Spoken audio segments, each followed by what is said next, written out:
ایک بہت بڑا گناہ بدنگاہی کا گناہ ہے. آپ کو پتہ ہے ہمارے ملک کے اندر بدکاری، زنا اور بے حیائی کی شرح کتنی بڑھتی جا رہی ہے، کس قدر بڑھتی جا رہی ہے. وہ لوگ جو نکاح کر لیتے ہیں وہ بھی اپنی نگاہوں کو، میں اکثر کہتا ہوں، حضور نے فرمایا نکاح آدھا ایمان ہے.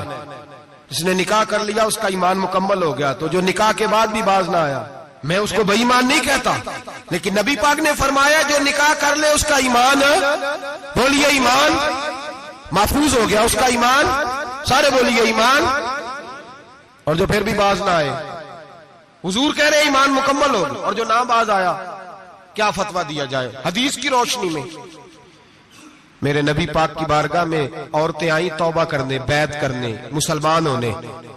تو حضور بیعت لیتے وقت فرمانے لگے میرے ساتھ وعدہ کرو، جھوٹ نہیں بولو گی، غیبت نہیں کرو گی، زنا نہیں کرو. ایک عورت بول پڑی، کہنے لگی یا رسول اللہ صلی اللہ علیہ وسلم میں مسلمان تو نہیں پر خاندانی ہوں، میرے گھر والوں کے ذہن میں بھی کبھی زنا کا خیال نہیں آیا. ہم تو اسے خاندانوں کے وقار کے خلاف سمجھتے ہیں. روز بری نظر سے کسی کو دیکھنا اور کسی کے بارے میں غلط باتیں، ناراض نہ ہونا. بہت سارے بوڑھے بھی لذت لے لے کے جرم بیان کرتے ہیں، گناہ بیان کرتے ہیں، غلط باتیں کرتے ہیں، کسی عورت کے بارے میں تبصرہ کرتے ہیں.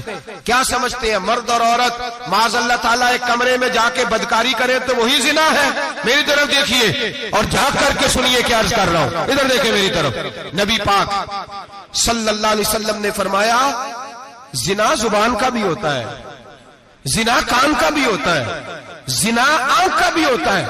حضور کس طرح فرمایا جس نے گند دیکھا اس نے آنکھ کا زنا کیا، جس نے لذت لے کے سنا چپ نہیں کرایا، پوری بات سنی، وہ بھی زانی ہے.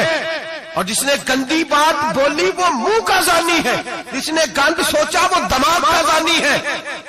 اور زانی کو سب سے پہلی سزا اللہ یہ دیتا ہے کہ سجدے کی لذت چھین لیتا ہے، عبادت کا سرور چھین لیتا ہے، اس کا نماز میں دل نہیں لگتا. قرآن میں سب سے پہلی سزا اسے اللہ اپنے دروازے سے دور کر دیتا ہے.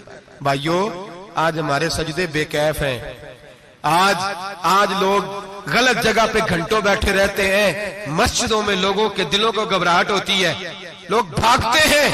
میرے نبی پاک نے فرمایا تو نظر کو پاک کر لے، اللہ تیری عبادت میں لذت پیدا فرما دے گا. میرے بھائی یاد رکھ لیں اور سن لیں، سب سے کمزور آدمی وہ ہے جس کا ذہن پاک نہیں. سب سے کمزور آدمی وہ ہے جو کردار کا غلط ہے. ایک بات میں نے پڑھی، آپ یقین کریں میرا دل کرے کہ میں آگ لگا دوں اس عنوان کو جس پہ گندگی لکھی جاتی ہے، ان اخباروں کو، ان چیزوں کو جس پہ گند لوگوں کے دلوں میں. وہ انڈیا کی ایک وزیر اعظم عورت گزری تو کسی نے اس سے کہا کہ پاکستان نے تو تمہیں شکست دی ہے، تم جیت نہیں سکے بڑا ملک ہو کے.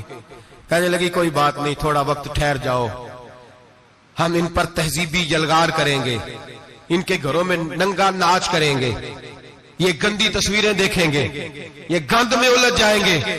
اور جو قوم گند میں الجھ جایا کرتی ہے وہ پھر کسی سے لڑنے کی طاقت نہیں رکھتی، اس کے اندر ڈٹ جانے کی ہمت نہیں ہوتی، اس کی غیرت کے جنازے نکل جاتے. دل کرتا ہے جل جائے وہ جل جائے جہاں سے برائی پھیلتی، تباہ ہو جائے وہ علاقے جہاں سے گند ہوتا ہے. لوگ گند کی کمائی کھاتے ہیں، گند کی ایکٹروں کے ساتھ کھڑے ہو کے فوٹویں کھچاتے ہیں اور گناہ پہ فخر کرتے ہیں. اور گندے لوگ کہتے ہیں اللہ کا فضل ہے ہم گند پھیلا رہے ہیں، ثم معاذ اللہ. لوگ گناہ پہ فخر کرتے ہیں چوکوں چوراہوں میں. محمد بن قاسم آئے ہندوستان پہ راجہ دہر کے مقابلے میں، نوجوان میری طرف دیکھیں اور صحیح ہو کے بیٹھے، خاصے صحیح ہو کے بیٹھے، تقریر نہیں کر رہا، جذبات کا، میرے جذبات سنیں، دل کے پھپولے جل رہے ہیں سینے کے داغ سے.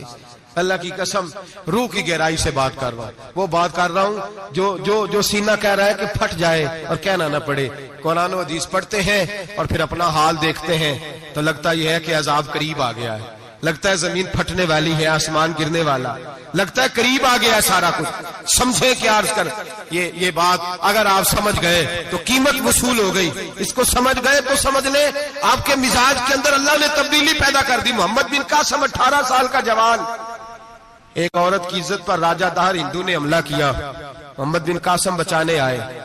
جب ہندوستان آئے فوج تھوڑی تھی، علاقہ تھوڑا تھا، راجہ دہر کی فوج بہت زیادہ، اور پھر اپنا عرب چھوڑ کے یہاں آ کے ہندوستان میں اس کے علاقے میں اس پہ حملہ کرنا، حالات خراب تھے۔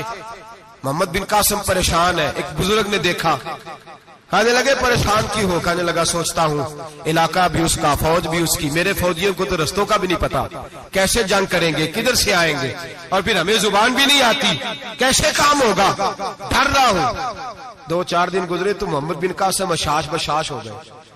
وہ بزرگ کہنے لگے خیر ہے، بڑے مطمئن ہو گئے ہو؟ کہنے لگے بس راجہ دہر ہم سے مقابلہ نہیں کر سکتا، راجہ دہر ہمارے مقابلے میں کھڑا نہیں ہو سکتا، وہ گرا کے گرا، وہ لڑکھڑایا کے لڑکھڑایا، ریزہ ریزہ ہو جائے گا۔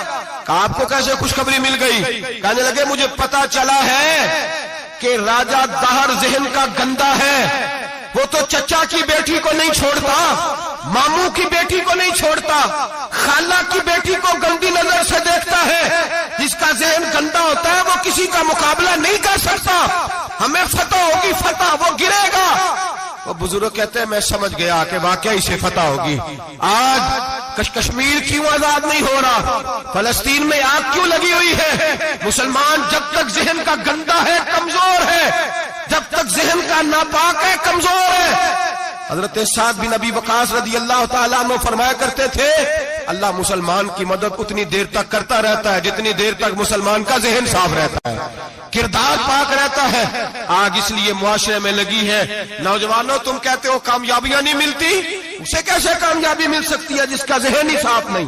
وہ کیسے دنیا کی بازی جیت سکتا ہے جس کی نگاہ ہی پاک نہیں؟ وہ کیسے آگے بڑھ سکتا ہے جس کے کردار میں پاکیزگی نہیں؟ اپنے آپ کو پاک کر لو، اللہ ہر مشکل میں تمہاری مدد فرمائے گا، ہر رستے میں تمہاری مدد فرمائے گا۔ اور میں نے کہا جب آدمی ناپاک ہوتا ہے تو رب کریم اس سے عبادت کی لذت چھین لیتا ہے، اور اللہ کی سب سے بڑی سزا یہ ہے کہ کسی کو سجدہ نہ لمبا کرنا دے۔ رب کریم سب سے زیادہ اس سے ناراض ہے جس کو قرآن پاک کے کھولنے کی توفیق نہ ہو۔ سب سے زیادہ رب کریم اس شخص سے ناراض ہے جو اللہ کی بارگاہ میں جھکنے کی لذت چھوڑ جائے۔ میرے نبی پاک سید عالم علیہ السلام کے صحابہ لمبی عبادتیں کرتے تھے، لمبی۔ کسی نے کہا تھا روم کے بادشاہ تھے کہ یہ مسلمان فاتح کیوں ہو جاتے ہیں؟ تو اس نے کہا میں نے مولا علی کے زمانے میں جاسوسی کرائی تھی، پتا کیا تھا کہ ہر میدان میں کامیاب کیوں ہوتے ہیں۔ تو کہتے ہیں میں نے دیکھا یہ دن کے مجاہد ہوتے ہیں پر رات کے عابد ہوتے ہیں۔